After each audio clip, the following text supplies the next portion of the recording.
Hello everyone, welcome back to my channel, or welcome if you're new. In today's video, I thought that I would share a dream job update and kind of just update you guys on where I am with my career slash dream job journey. I do have to say that I'm not like a career YouTube channel. I don't really get on here to talk about my career. There's really I'm not saying there's not anything to talk about, because I do have ideas and I do share them whenever as they come up, but for the most part that's not what my channel is dedicated to. And in today's video I'm really only kind of providing an update because this year I landed what I would consider to be, or what I shared with you guys was my dream job, and I just kind of want to further talk about that, because I think, I don't know, it's important to me that I kind of follow up with something. If I share something and then things maybe drastically change, I think it's important to share that. I don't know, I feel like I honor myself and other people by being honest and authentic in that way, and it's just important to me. So anyway, that is why I am here. I guess I just wanted to preface this by just sharing that I don't do a lot of career content because I don't have any real strong career goals. I'm not always actively working towards the next step in my career or anything like that. So I just wanted to kind of throw that out there. Anyway, I'm pretty sure this video is gonna be unedited, so bear with me, but let's just let's throw it back to December or November or December of 2021. So at that point I had been working my job for actually exactly 6 years, because in November 2021 was the 6th anniversary at the job that I was at, which is where I was when I started this channel. And I already had a job that I liked and enjoyed when I started this channel. So I guess, that's just why I'm sharing that. I've never really shared any career goals because or career stuff, because I never really had any major career goals, and I still don't, but I did make a transition. So November, December, I was scrolling and I saw a job that looked like something that I would really be interested in. And like I mentioned before, I do have a few videos on this so-called dream job that I'll link down below. But like I mentioned before, every single part of the job description was any skill that you needed, any requirement, I fit the description. It looked like I was gonna be the girl for the job. And so I went ahead and I applied. Now, I do wanna share with you guys that my previous job, I'd worked there for the longest that I'd worked any job, and I grew the most clinically, especially at that job. So, you'll never hear me saying bad things about that job, but it was time for a change. And I felt like I needed to go, and I needed to go then, because if I didn't go and explore other options, then I would never, I felt like I don't want to say settling, but I'm probably going to use the term settling. It's kind of like I was okay with the job. I was happy with the job. I wasn't miserable by any stretch.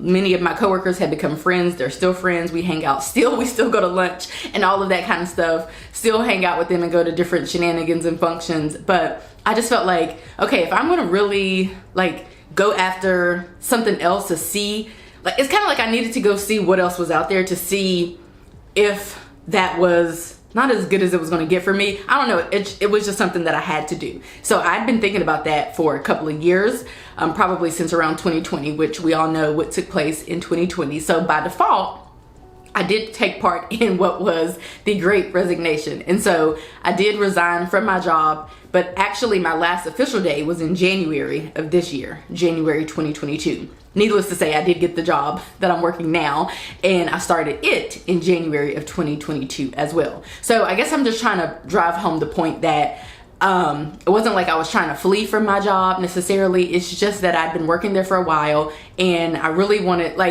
after you've worked somewhere for 6 years, it's kind of it's very much giving I may be here for forever, especially if I don't like it. But it wasn't that, well, especially if I like it, I mean, but it wasn't that I disliked it. It's just that I felt like it was the right time in my life to pivot while there was an influx of people, leaving their careers and switching careers. And I just wanted to be in that number, not for being in that number purposes, but just so I just wanted to go and explore.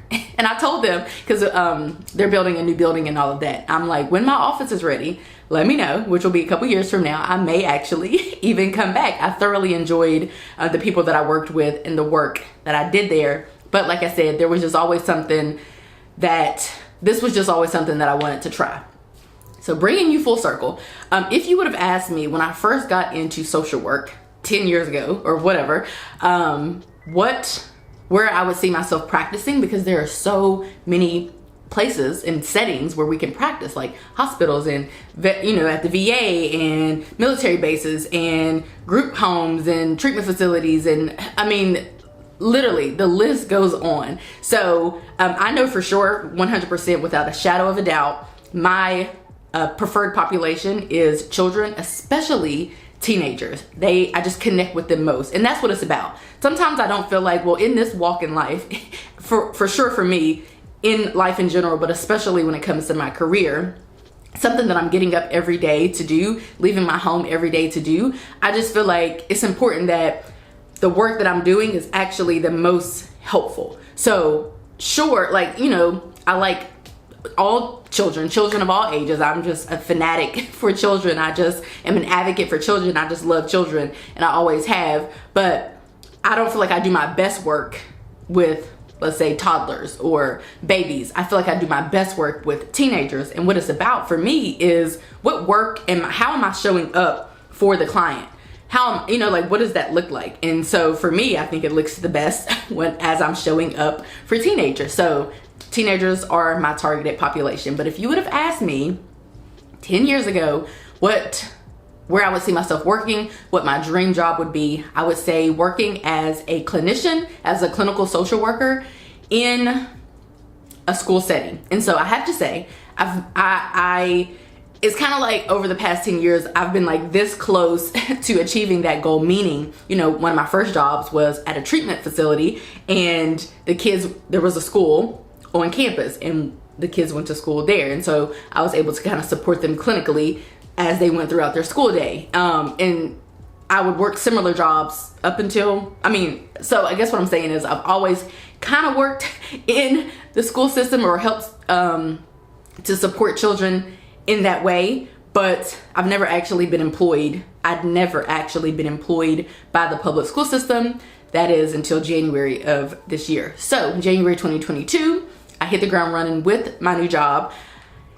This is where the tone may change a little bit. So I knew day one, which was orientation, that the job was going to be interesting, that it could potentially not be for me, but it didn't matter. It was still something that I wanted to do. I felt strongly that I wanted to at least try it out. I have no regret. I did not regret on day one leaving my previous job. I don't regret it now. It's just, I feel like, I don't know. I really don't carry regrets. If I'm trying to think of a regret that I have right now about anything, and I don't have regrets. So I guess what I'm saying though is I just feel like, it sounds corny and cliche, but I really feel like if I do something that's not good, that's wrong, that turns out to be not a great decision, it's just that I've learned a lesson. Not that I've made, the worst possible choice for my life. And I can always come back from these choices that I make, because they're not ones that are severely detrimental to my life. So no, I don't regret leaving. But on day one, I knew that the job was going to be interesting. Day two, the job was going to be interesting. Week one, the job was going to be interesting. Honestly, up until now, there have been things that took place that have been very interesting. I will say, some of them have been severe red flags. Like severe red flags, but none of them are, I guess what I'm saying is the job has just been interesting. Like, I don't know how to put it other than it's been an odd experience, and I'll tell you some of the odd experiences. So the first odd experience, well, I have about 100 of, I have like 500 of them. I'll tell you just some of the early ones. So orientation was already a little weird. Week one was especially weird. So week one, my supervisor did set me up with my coworkers. There are 5 of us who work in the district, and listen, you go have to watch the video that I'll link below if you want to know what I do in more detail. But basically, we are a special type of counselor. We're clinical workers that support children in the school setting to assist them with their social and emotional struggles. So think of the children who are in and out of alternative school, who are, in school suspension all the time, in school suspension, in out of school suspension, and just really sticking out in that way. That's the best way that I can put it. So we have a select amount of kids. In fact, you know, we could have one kid we could have two kids having the same types of struggles, behaving the same types of way. But if one of them isn't receiving services already for those struggles, then they won't qualify for services. So there are a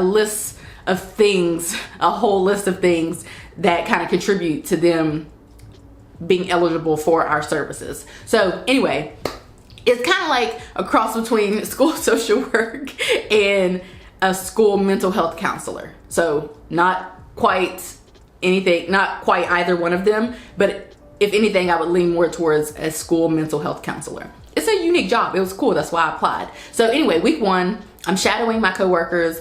That's all well and dandy. I'm not saying I'm not learning anything, but really I'm just sitting in on their sessions with children, which, if I'm being honest, that's the least, like, I don't really need help in that way. I'm not saying it wasn't helpful, but what I'm saying is I would go on to learn that everything else about the job would be something that I would need help with, rather than, you know, how to connect with the student, or, you know, how to go about that. So, you know, that should have been explained to me, and the rest of that week, my first week, should have been spent learning all the different ins and outs rather than shadowing, if you ask me. So anyway, week 1 was cool. I got to connect with my coworkers. I mention this all the time. We work in different zones, so I only see my coworkers maybe once a month.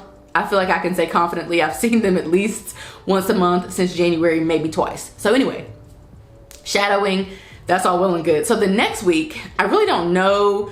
Like, I'm waiting on Friday at the end of the first week to hear from my supervisor to know what I'm supposed to do the next week. Like, do you want me to jump right in and start seeing my students? Like, what is it? You want me to keep shadowing? Like, what do you want me to do? Am I going to come in and do some more orientation? Like, what's, you know, training type stuff? What's supposed to happen? Well, I didn't hear from them. So I was like, okay, well, I will just report to, you know, I've got my schedule all figured out. I'm going to report to my first school. I go to multiple schools. We all do. So I go to the first school.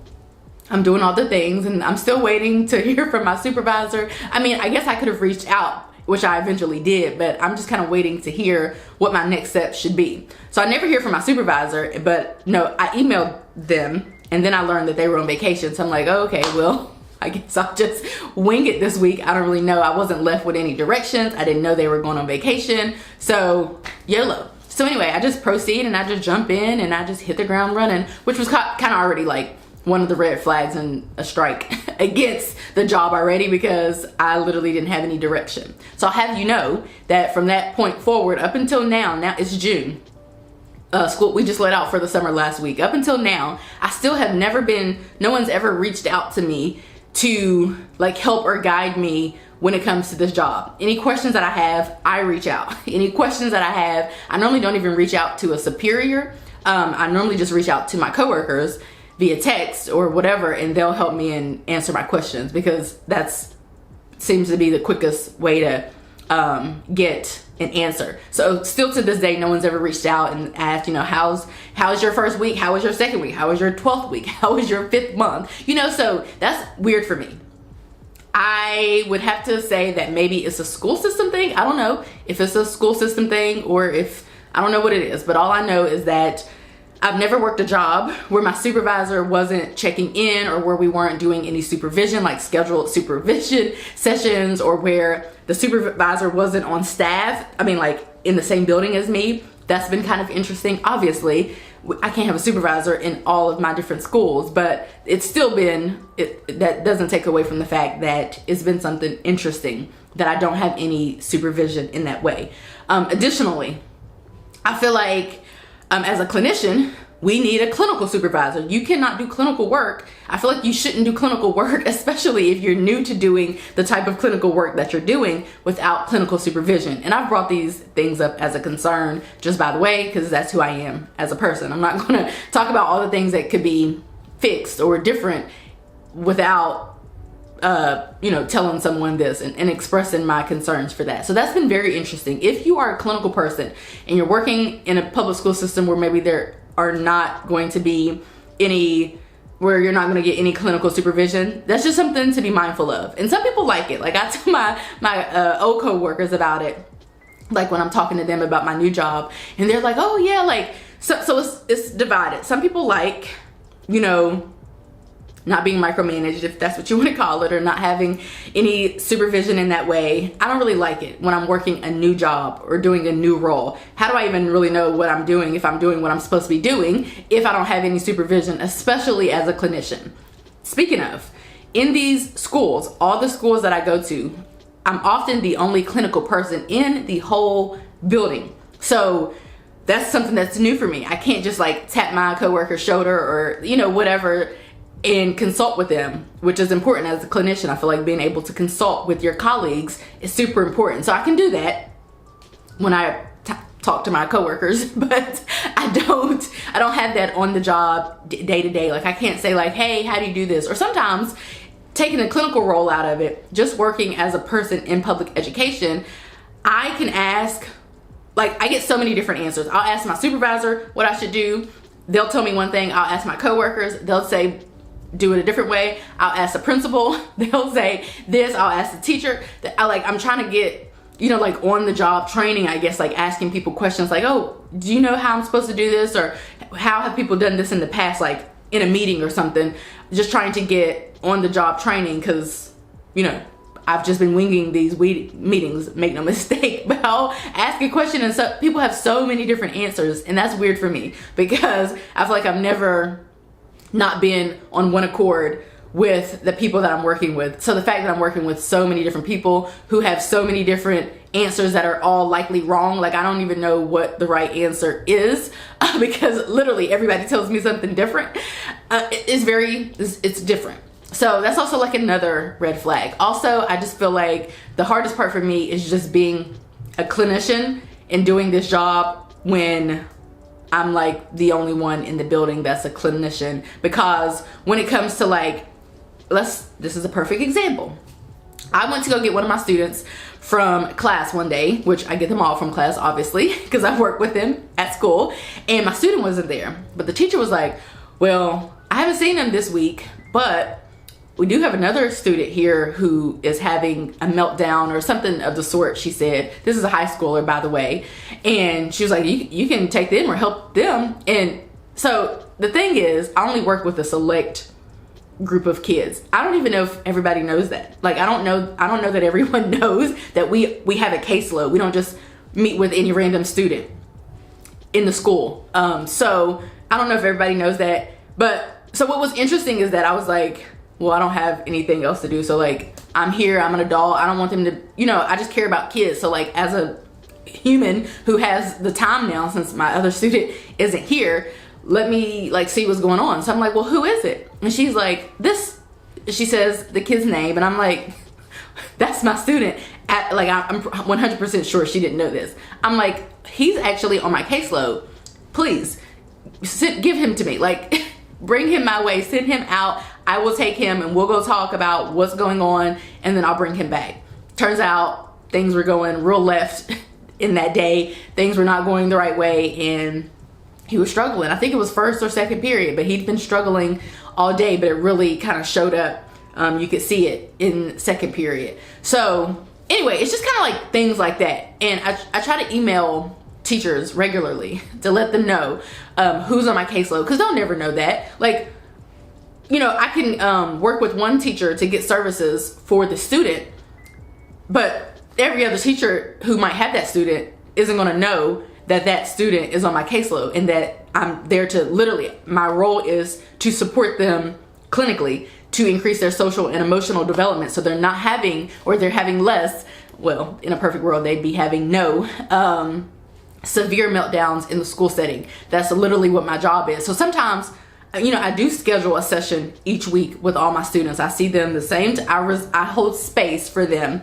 each week, the same time. But sometimes if I'm in that particular school and I have a kid who's struggling, then I can support them and help them and meet with them. And, you know, kind of the whole purpose of this is to teach self-awareness and self-regulation strategies, coping skills, doing all of that inner work to kind of help them to process and make sense of their experiences and their feelings. And so while there are scheduled times, I am happy and open to meet with students during unscheduled times. So it's just stuff like that. So I try to email teachers and let them know who's on my caseload, especially if I get a new student or whatever, and let them know literally my job. If they are struggling severely in the school setting, meaning if my student is having a meltdown, we'll call it, in the classroom setting, I 100% need you to reach out to me or to just tell the kid to come find me.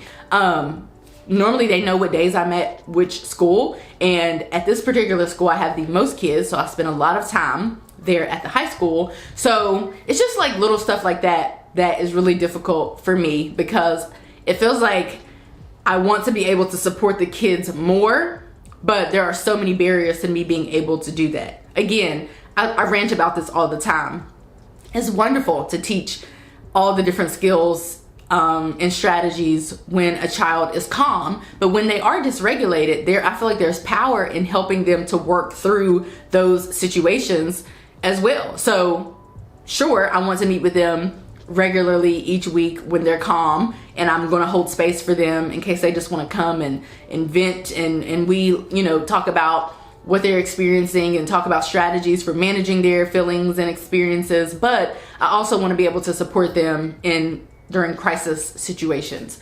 So long story short, I'm not here to talk about all the things that I don't like. I promise you we would be here all day. If let's call it a yellow flag, not a red flag. There have been, let's say for red flags, like things that I'm like, you know what, this ain't it. I have had those moments at least probably once a month. So let's say about 5 or 6 times I've had those thoughts, like this definitely is not going to be for me, especially in the long run. But yellow flags, let's talk about yellow flags. Yellow flags, I've probably had like 200. And I'm talking a yellow flag is, yeah, I don't agree with that at all. Or no, this, like yellow flag, it's not quite a red flag, but it's a yellow flag. I've had hundreds of them. Green flags, like, yes, this is it, I'm loving it. I've probably had the same amount as I've had red flags. So I probably have about once a month. I'm like, yeah, like this job is for me. So in essence, the job itself is not for me. The work that I'm doing with my students as a clinician in the school setting is for me. I don't really know what that means for me. But what I do know is that I have already informed my colleagues and my supervisor that it is a slim chance that I'll be returning for the next school year, and that I am interviewing and applying for jobs. And if I find something, then off I go. If I do not find anything, then I will return, because technically this is my current job. So, the only reason why I felt to share that with them is because it's summertime. I shared this with them, I think I shared this with them probably, I think our last day. So I met up with all of them and I shared it with my coworkers and my supervisor. And the main reason why I shared this is because, like I mentioned, I only see, my supervisor, coworker, anybody, only once a month. And so I was thinking over the summer, well, I might not see them again. So if I find a new job, then I feel like it's appropriate to go ahead and, just let them know, considering I wouldn't see them over the summer, just as a decent human, just to say goodbye essentially. So that's pretty much what prompted me to want to share that with them. So what's next for me? As it stands, I have been interviewing and applying for jobs. And like I said, I've already let anybody who might care let them know that I likely won't be returning. If I do return, that's all well and good, but for the most part, I'm not actually planning to. And if I do return, if I haven't found a new job within the next month or so, and it's not really looking too good for me, then I probably will go ahead and return. But of course, so I guess I probably would return. If I absolutely hated it, could not stand it whatsoever, then I probably wouldn't return. I would just stay home until I found a new gig. But since I don't necessarily hate it, I feel like it's appropriate to just kind of ride the wave and go back. So, of course, everyone does want me to come back So I'm kind of, you know, contemplating and just trying to weigh the pros and the cons. I'll be honest, the pros of returning are not even in the same league as the cons, meaning the cons are currently outweighing the pros. The only pro that I can really think of is that I do have rising seniors. So I didn't have any seniors this school year, which is kind of crazy, but I do have rising seniors. And by rising seniors, I mean, I have a lot of them, like probably more than half of my students. I'd say more than half of my high schoolers are actually rising seniors. And I have formed great relationships with a lot of my kids. And I just, on the one hand, would like to see my rising seniors through and them going on and graduating and just going on and moving on with their lives, mainly because the relationships that I have with some of the children that are in my mind right now, they are really healthy and really good relationships.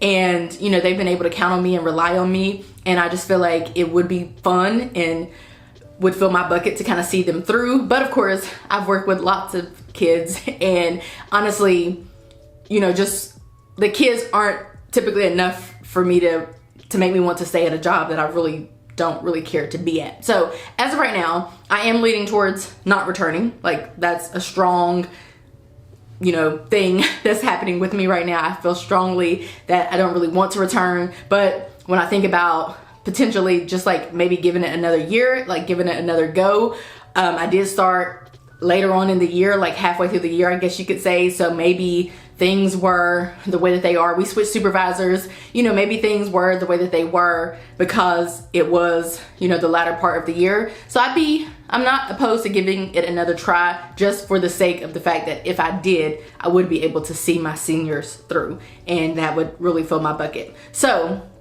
again, I'll continue to interview and apply for jobs as I've already done. But if I do land something that I think is going to be a better fit for me and my needs, then I'll probably go on and do that. But of course, if I can't find anything, because I'm seeing I have quite high standards as a social worker, quite strong boundaries. I feel like I enjoy working the jobs that I've worked, because all except one, which that was a long time ago, because I feel like I've been able to have a decent work-life balance and build good relationships with the people that I work with and all of that kind of stuff. So, you know, anyway, I don't want to rant and go on and on and on forever, but pretty much I'm leaning towards not returning. But the only reason that I would consider returning, the only reason, is to see my seniors through. I feel like that would be fun, and really that would fill my bucket. So what's next for me? I'll keep interviewing and applying. If I have not come up with anything by like the end of July, then it's safe to say I'll be going back to work, because we go back to work. The kids come back the second week or third week or something, and then we go back the week before. So it's probably safe to say that by then, you know, I'll have to make a decision. And again, I'm not opposed to going back, and then if I do find something, going and working the new job. I mean, people do this every day, so it's not like that big of a deal. But I would prefer, if at all possible, to not even start the school year, just to kind of find something now and not have to worry about that. So that's kind of where I am. I just wanted to provide you guys with an update. So like I mentioned, the job itself and all of its different elements, definitely not for me. And I've worked jobs where all of the elements were not for me, but there are many more different elements of this job that are not in alignment with my values and the way that I live my life. So it's a hard pass for me when it comes to all of those different factors. But I would say that doing the actual work, working with my students, working with kids in the school setting, so students, is something that I really thoroughly enjoy, and I'm willing to give it another chance, not necessarily in this role that I'm in right now, but even in a different role. There are some other roles that I'm interested in exploring, like actual school social work or actual mental health counselor or something like that, that might better fit my needs. So I don't know, just stay tuned. But I guess what I'm saying is, if I pop up in the next month or two and I have a new job, then you already have your explanation as to why that is the case. So I just wanted to provide you guys with a little update. I hope that you guys enjoyed this video. If you did, give it a like, subscribe if you are liking what you're seeing, if you're new around these parts. if you want to be notified of future videos, and I will catch you guys right back here in a few days in a new video. Bye guys.